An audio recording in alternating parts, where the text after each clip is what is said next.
wabarakatuh. Hai teman-teman semua, perkenalkan nama saya Azza Bilal Itasia. Saya mahasiswa dari Universitas Islam Negeri Maulana Malik Ibrahim Malang. Saya dari jurusan Pendidikan IPS. Nah, di sini saya akan menyampaikan sharing materi nih tentang konsep harga pasar dalam ekonomi Islam. Oke, dalam beberapa menit ke depan, di sini saya akan menyampaikan beberapa materi-materi tentang konsep harga pasar dalam ekonomi Islam.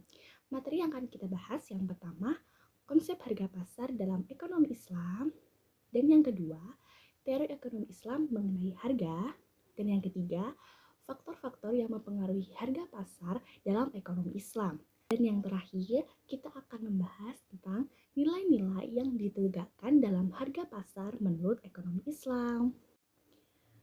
Sebelum melanjutkan materi tersebut, alangkah baiknya kalian mengetahui tentang seperti apa agama Islam itu. Islam itu adalah agama yang sistem hidupnya lengkap, universal dan dinamis. Disebut sempurna karena Islam merupakan agama penyempurna dari agama-agama sebelumnya. Dan syariat mengatur seluruh aspek kehidupan, baik yang bersifat akidah, syariah, dan akhlak, serta selalu dengan sesuai perkembangan zaman.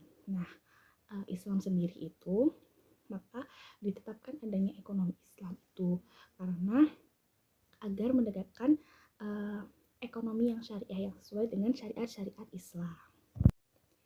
Oke, untuk materi yang pertama kita akan membahas tentang konsep harga pasar dalam ekonomi Islam.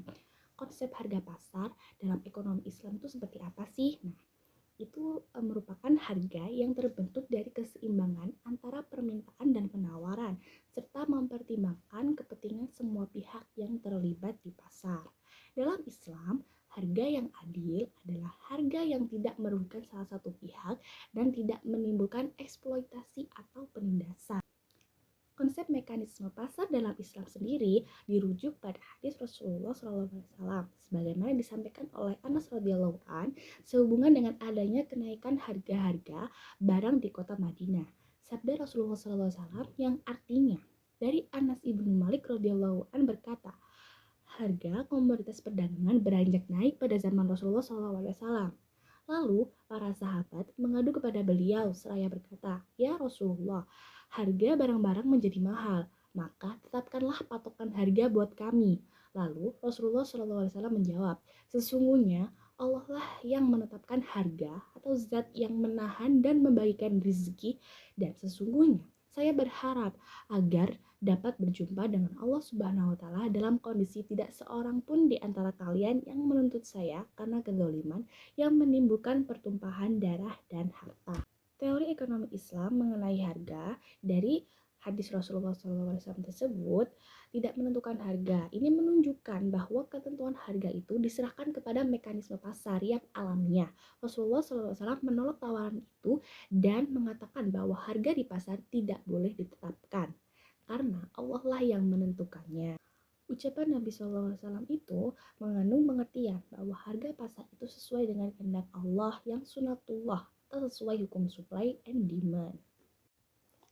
Nah, menurut Ibnu Taimiyah yang dikutip oleh Yusuf Qadrawi, yang beliau mengatakan bahwa penentuan harga mempunyai dua bentuk, yaitu ada yang boleh dan ada yang haram.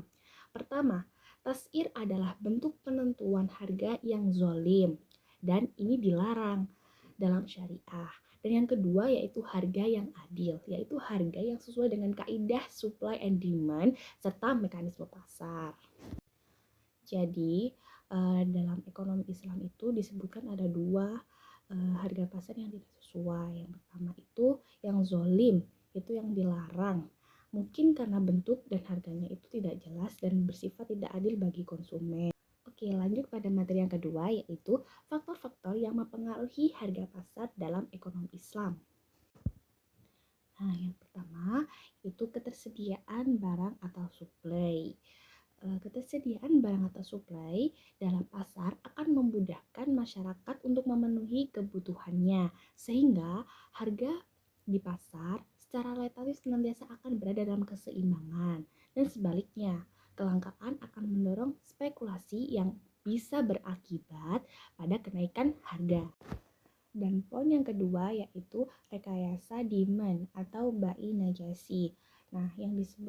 seperti apa sih? Seperti contohnya, misalkan ada produsen itu menyuruh salah satu pihak untuk memuji barangnya, untuk melebih-lebihkan harganya nih. Nah, terus kemudian si produsen ini menawarkan harga kepada konsumen itu dengan harga yang sangat tinggi, tidak sesuai dengan misalkan harga itu tidak sesuai dengan barangnya, dengan kualitas barangnya. Nah, itu yang disebut dengan rekayasa demand. Bahkan Rasulullah SAW ini juga bersabda, janganlah kamu sekalian melakukan penawaran terhadap barang tanpa bermaksud untuk membeli. Yang artinya menaikkan harga pasar yang tidak sesuai dengan kualitas barangnya itu tidak boleh dan dilarang dalam ekonomi Islam. Dan yang ketiga yaitu rekayasa supply atau buy ikhtikar, yang artinya yaitu mengambil keuntungan di atas keuntungan normal dengan cara menahan barang untuk tidak beredar di pasar supaya harganya naik. Nah, yang keempat yaitu talaki al-rukban. Talaki al-rukban itu adalah seperti dengan cara mencegat orang-orang yang membawa barang dari desa dan membeli barang tersebut sebelum tiba di pasar.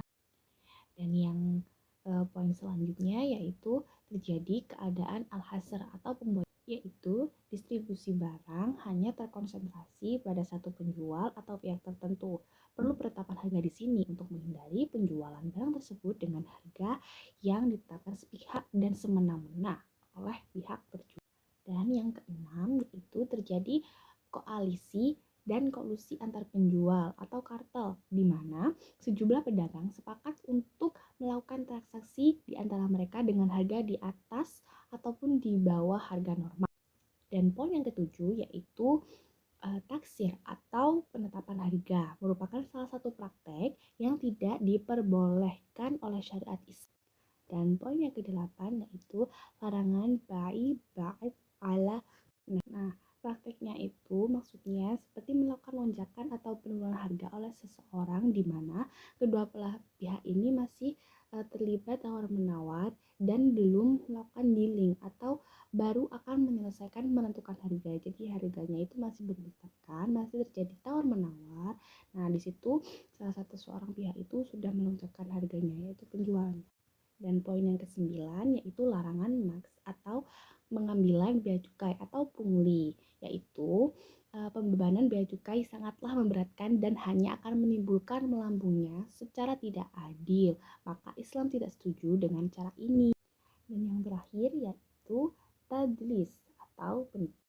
Dan materi yang selanjutnya yaitu nilai-nilai yang ditegakkan dalam harga pasar menurut ekonomi Islam. Yang pertama yaitu moralitas. Nah, dalam jual beli itu juga harus ada moral, harus ada etika antara penjual dan pembeli. Dan yang kedua yaitu kejujuran atau honesty. Nah, dalam jual beli itu harus ada kejujuran guys, tidak boleh unsur kecurangan. Dan yang ketiga yaitu keterbukaan atau transparansi, yaitu ketika suatu penjual itu sudah menetapkan harga tersebut, nah itu tidak boleh menaikkan harga yang tidak sesuai dengan kualitasnya, melonjakkan harga seperti itu dan tidak transparan terhadap barang tersebut. Jadi barang itu juga harus jelas, harganya itu ditetapkannya juga sudah jelas kepada pembeli. Itu. Dan yang terakhir yaitu keadilan atau justice. Keadilan sendiri yaitu yang dimaksud dengan adil, adil bagi pembeli dan adil bagi penjual. Jadi keduanya itu tidak terasa dirugikan. Oke guys, terima kasih sudah menonton video ini tentang materi konsep harga pasar dalam ekonomi Islam. Semoga materi yang saya sampaikan ini bermanfaat untuk kalian yang menonton ya. Terima kasih.